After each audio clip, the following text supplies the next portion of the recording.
Hello, my dear students and my dear colleagues. Today, I have a topic on CT scan. CT scan, also known as computed tomography. If we focus on this word, computed means computer, tomo means slice, and graphy means write. Now, so X-ray does the cross-sectional images of the body parts. Coming to the principle is that uh, bo- that internal structures of an object can be reconstructed by using multiple projection. For example अगर ये है हमारा patient, तो यहाँ पे हम देखते हैं कि ये पेशेंट है. पेशेंट के अराउंड ये जो एक्सरे ट्यूब होता है ये रोटेट करता है. रोटेट करने की वजह से हम बोलते हैं कि ये इस पेशेंट के मल्टीपल प्रोजेक्शंस लेता है, मल्टीपल व्यूज़ लेता है पेशेंट के बॉडी के. फिर इन्हीं मल्टीपल व्यूज़ से हम देखते हैं कि इसका इंटरनल स्ट्रक्चर हम क्रिएट कर सकते हैं. उसके बाद हम देखते हैं कि there is a x-ray beam generation. X-ray beam जो है कैसे जनरेट होती है, इसको प्रोड्यूस करता है X ray tube which produce a cone और fan shaped X ray beams, and then these beams pass through these patient bodies, and then these x-rays become attenuated based on different tissue densities. Attenuation of the x-rays. Different tissues like bones, muscle, fat tissues attenuate x-rays to a varying degrees. मतलब कि ये जो x ray different tissues हैं हमारे, like bones, muscles हैं, fats हैं, fluids, ये X-rays को रिड्यूस करते हैं टू वेरिंग डिग्रीज, जिसकी वजह से कंट्रास्ट इमेज बना देते हैं. After passing through the patient's body these attenuated x-rays are detected by x-ray detectors, जो कि अरेंज होते हैं इन अ गैंट्री. क्या बोलता है कि जो ये एक्सरेज है, एटेनुएटेड एक्सरेज यहाँ से निकली, यहाँ से ये निकली, यहाँ से पास हुई, फिर एटेनुएट बन गई. बोल रहा है कि ये these attenuated x-rays are detected by what, they are detected by detectors, जो कि आर्क शेप में लगे होते हैं इन ए गैंट्री. गैंट्री क्या है? गैंट्री है यही जो सर्कुलर फ्रेम होता है सिटी का, उसको हम कहते हैं गैंट्री. उसके बाद हम देखते हैं कि डाटा एक्विजिशन. डाटा एक्विजिशन का मतलब है कि x-ray tube detector rotates around the patient's body creating in a helical manner, creating multiple projection or views. Each rotation creates thousands of data interpretation. मतलब कि पेशेंट के अराउंड जो है X ray tube rotate करता है हेलिकली, जिसकी वजह से हम देखते हैं मल्टीपल प्रोजेक्शंस बनते हैं, जिसकी वजह से हम multiple thousands of data interpretation हम क्रिएट करते हैं. उसके बाद हम देखते हैं कि these raw data is used collected by detectors is sent to the computers for processing. जो हमने डाटा लिया, इसको लिया जाता है डिटेक्टर से, इसको भेजा जाता है to computers for processing.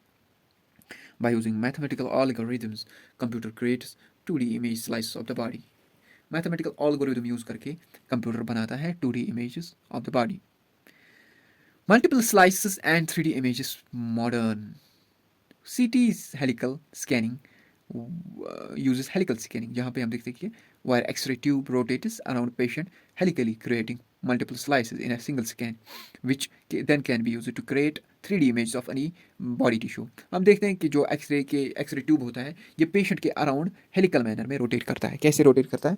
Helical manner में, जिसकी वजह से हम देखते हैं कि देयर इज़ मल्टीपल प्रोजेक्शंस जिनकी वजह से हम बना सकते हैं, we can make the 3D images and multiple images. Okay, coming to the CT number or Hounsfield unit. So density of the tissue in CT is measured in Hounsfield unit. CT में हम देखते हैं कि tissue जो है, कोई भी tissue जो है उसकी डेंसिटी हम मेजर करते हैं हॉन्सफील्ड यूनिट.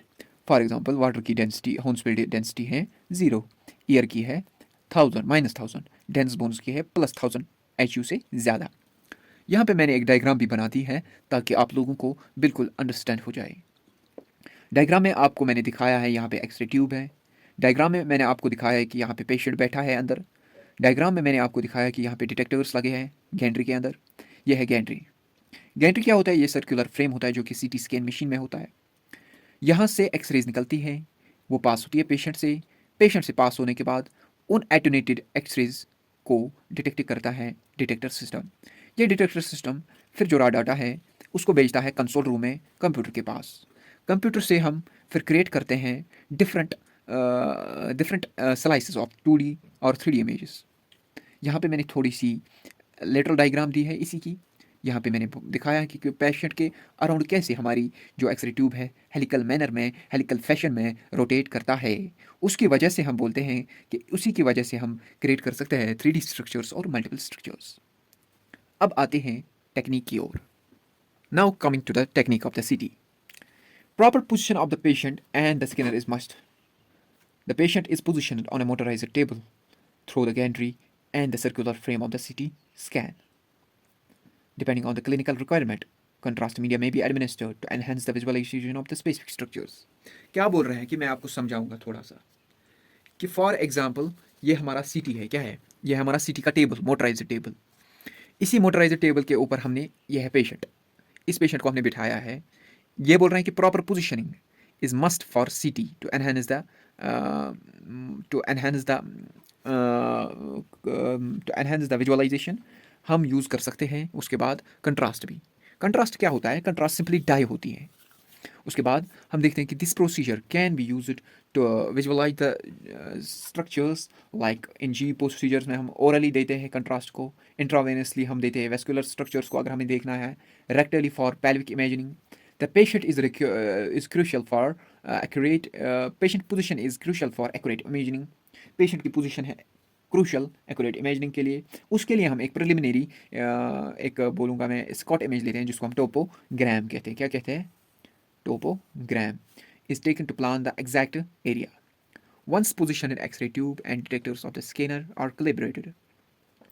एक बार हमने पेशेंट को पोजीशन दी, अच्छे से सब कुछ किया, उसके बाद हम एक्सरे और डिटेक्टर्स को कैलिब्रेट करते हैं। And the scanning protocol is selected based on the region जिसको हमने स्कैन करना है।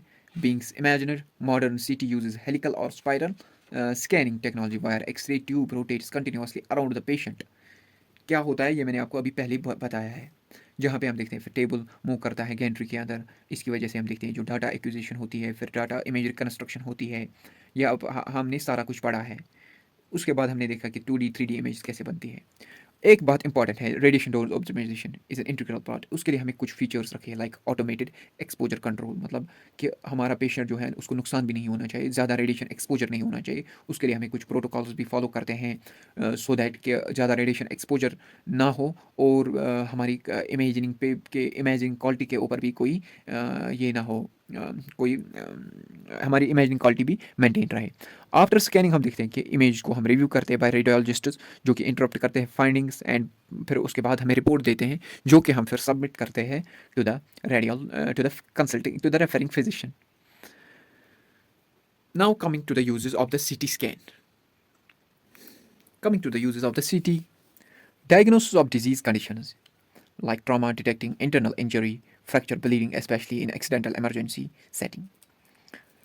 कैंसर स्टेजिंग, कैंसर डिटेक्शन में भी सीटी हेल्प करता है। कैसे? Identifying the tumour size, location and the staging.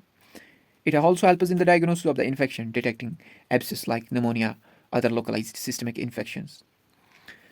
It also helps in the diagnosis of the stroke, diagnosis of ischemic where there is the blockage, or hemorrhagic where there is a rupture of an artery. Stroke by visualization, brain flow and the brain structures. Imagining of the specific body regions like brain in case of brain tumor, strokes or hydrocephalus. Hydrocephalus क्या होता है कि इसमें हम देखते हैं कि patient के अंदर, सर के अंदर पानी जमा होता है।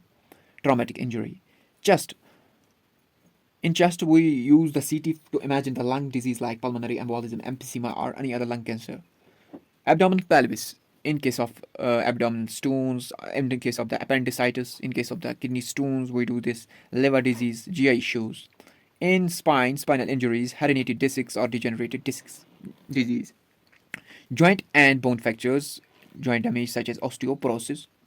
Guidance and medical procedures like in case of biopsies, locating the precise site for tissue, catheter placement for drainage to abscess fluid collection, cancer staging and the monitoring.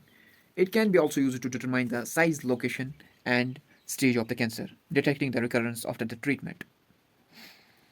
Coming to the next. Now, it also helps us in the evolution of the blood vessels, like in case of cardiac imaging. Here in cardiac imaging, we can use the CT to diagnose the coronary artery disease, okay? So, and heart defects, and also peripheral vascular diseases like blockage, aneurysm. What's aneurysm? In aneurysm, there is a balloon-like structure formed out from the artery. Pulmonary embolism, diagnosing blood clot in the lungs, planning of surgery and treatment. Complex surgeries, monitoring the anatomical structures before the procedure. Radiotherapy, targeting the tumor cells while sparing the normal cells. Transplant evaluation, assessing the organ health and compatibility. Detecting developmental and congenital abnormalities like birth defects affecting the brain, heart, and craniofacial abnormality, like in case of the cleft plate. Heart defects like ASD, VSD. Virtual endoscopy and screening, virtual colonoscopy screening, polyp or colorectal cancer, lung cancer screening, detecting early stage of lung cancer in high risk individuals. Thank you so much for watching. If you like my video for what so reason, give it a like and have a good day. Take care. Bye bye.